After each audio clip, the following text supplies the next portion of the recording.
Twin pregnancies have historically been considered high risk, especially in the past when we couldn't ensure the safety of the baby or mother. However, a 2021 paper published in Human Reproduction reveals that twins are being born now more than ever before. While the researchers think that medically assisted reproduction, like IVF, is a factor in this rise, Dr. Joan A. Friedman, a psychotherapist and twin expert, says a woman's age plays a part as well. They've also found out, too, now that you have a higher percentage of having fraternal twins if you're older.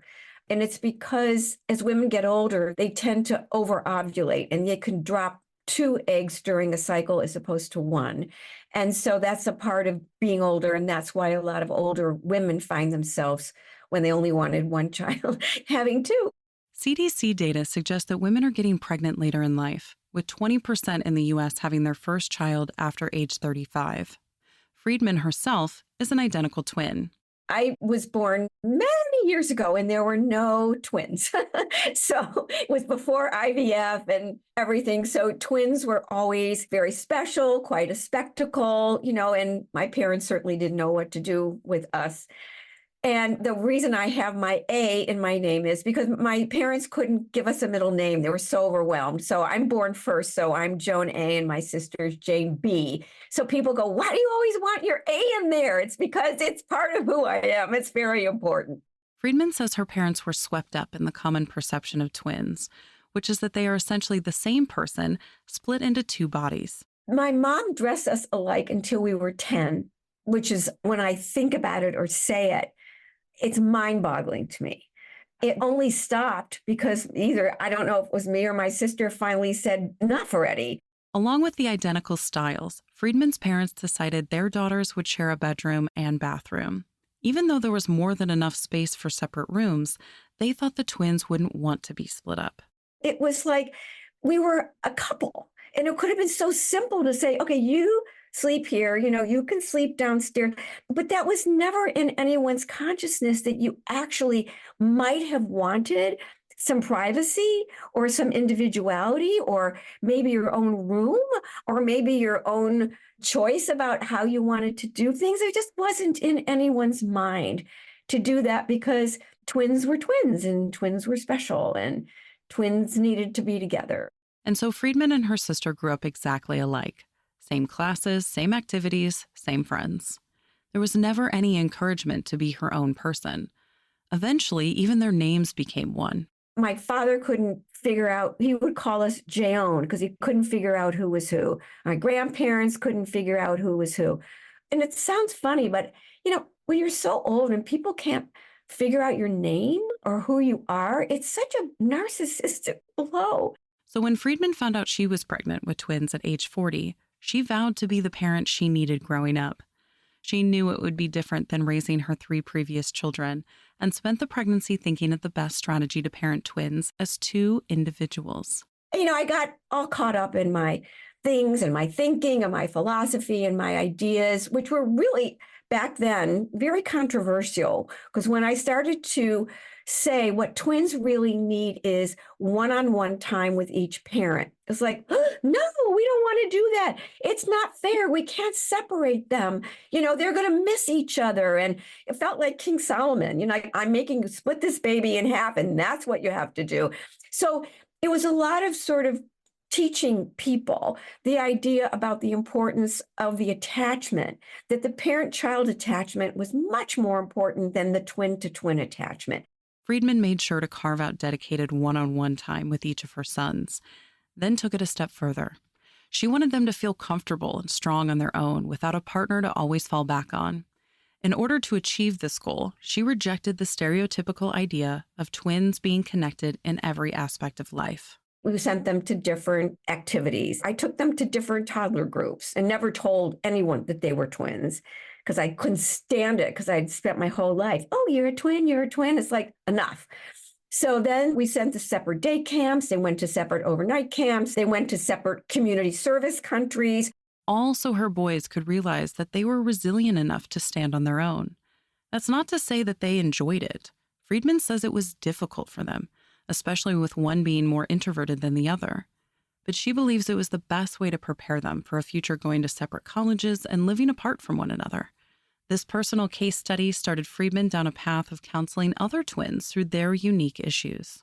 And that's hard for twins to find someone who really understands what they're going through, because twins feel ashamed if they're not best friends, if they're fighting, if they're not getting along. Their parents feel like they failed if their twins are fighting. It's just working through this morass of twin perceptions, and it prevents them from getting the help and the understanding that they need. Friedman says she sees twins of all ages, not just teens trying to work through the stress of growing up. These issues can follow siblings for a lifetime. So many of the requests for people who come to see me for help are twins in their 30s, 40s, 50s. I even had a couple in their 80s who were having so much trouble getting along, and they just needed like a mediator, because twins can be couples in conflict, and they just needed a mediator to listen to each of their points of view so that they could try to find their common way back to their love and their connection and their bond. A bond that's thought to be unbreakable, but Friedman says can often be brittle and fragile. This whole idea of their connection is kind of infused with this idea the world is going to treat you the same and equal all the time. And life happens. And of course, life's never the same for anyone. Unfortunately, this isn't the message that many twins grow up with. They're in the same classes, activities, and friend groups. They share clothes and cars and birthdays. Like Friedman's parents, many people try to keep twins together as one for as long as possible, thinking that that's the best decision for their kids. And though the bond this creates is unique and special, there's also some problematic factors that are too often ignored. The problematic things are the competition and the comparison and the need to keep a lot of that under wraps, and a need to also not have a lot of differences. Because once the differences implode, either externally or internally, the twin relationship doesn't have the capacity to deal with conflict. Conflict can only be resolved if you're separate and if you agree to disagree. And twins aren't separate enough and aren't individuated enough to agree to disagree. Their whole bond is based on being the same. Lacking a strong sense of self and identity can make personal growth really tough. And seemingly small things like dressing your twins in matching outfits can affect individuality. Friedman says that is what's most important when raising twins, not making sure the pair is always together and equal, but teaching them that they are an individual before they are a sibling. Nobody takes individual pictures of each twin. They're all together. They're all so cute. Everyone wants to see them together. And, when you need a picture for a soccer team or you need something where there's alone, there never is one. So I always advocate a picture together, a picture alone with mom and dad and the other siblings, because this twin not only belongs to the twin, but he also belongs to the family unit as an individual. I was talking to this little girl, she was 8 years old, a twin, and she goes, "It really hurts my feelings that my friends don't care enough about me to know who I am." So all these little things might seem funny or silly or stupid, but they kind of mount up. They build up inside of you, and it makes you really struggle. So as a parent of twins and a twin herself, Friedman offers tips to parents on how to create a healthy bond instead of a resentful relationship that she and many of her patients experienced. Just like with all children, it's important to teach them that everything isn't always equal. And though it could seem over the top to some, Friedman suggests putting twins in different classrooms or schools if possible. She argues that this separation gives them the opportunity to learn important social interactions without a crutch to lean on. They have to grow up sharing everything: love, time, attention, parents, and friends. And it's a drag. And by sharing friends, they never actually learn how to make a friend because they've never made a friend on their own. And I hear this so often from adult twins, which is why I'm sort of focusing on it, is that learning how to make friends is something you learn in preschool, all that stuff. But you go to preschool with a security blanket and you don't learn any of those things. And as Friedman mentioned earlier, spending one-on-one time with each child is critical to their personal development. While the bond between siblings is special, at the end of the day, every child needs a parent. Parents kind of sometimes recede into the background.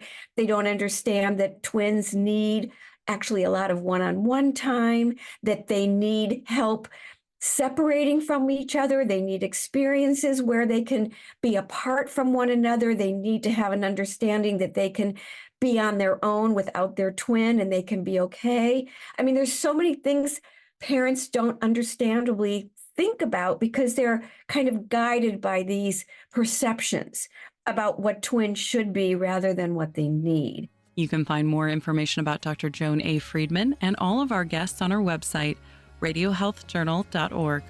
For more behind the scenes, follow Radio Health Journal on Facebook, Instagram, and X. Our writer-producer is Kristen Farah. Our executive producer is Amira Zaveri. I'm Elizabeth Westfield.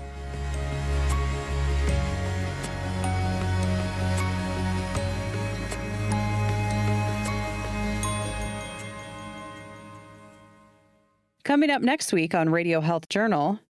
When we have these ideas lodged deeply in our heads of what a genius looks like or that it doesn't look like a young woman, then we end up with those great problems. Recognizing the women who've advanced science throughout history. But first, why do some patients have to fight to get a diagnosis? There's a certain population that completely dismisses what is coming out of a patient and or a parent's mouth if they don't hold that coveted medical degree. All that and more on Radio Health Journal. I'm Greg Johnson, host of Radio Health Journal.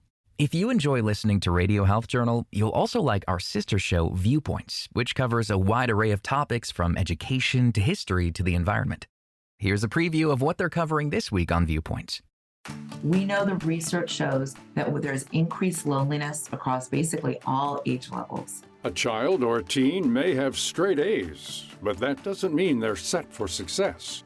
Then, whether it's an exam or negotiating in a high-stakes meeting or a cross-country race, you can't just sort of go in there and wing it and hope for the best. We speak with a high-profile performance psychologist on what it takes to be your very best. I'm Marty Peterson. And I'm Gary Price. These stories in depth this week on your public affairs magazine, Viewpoints.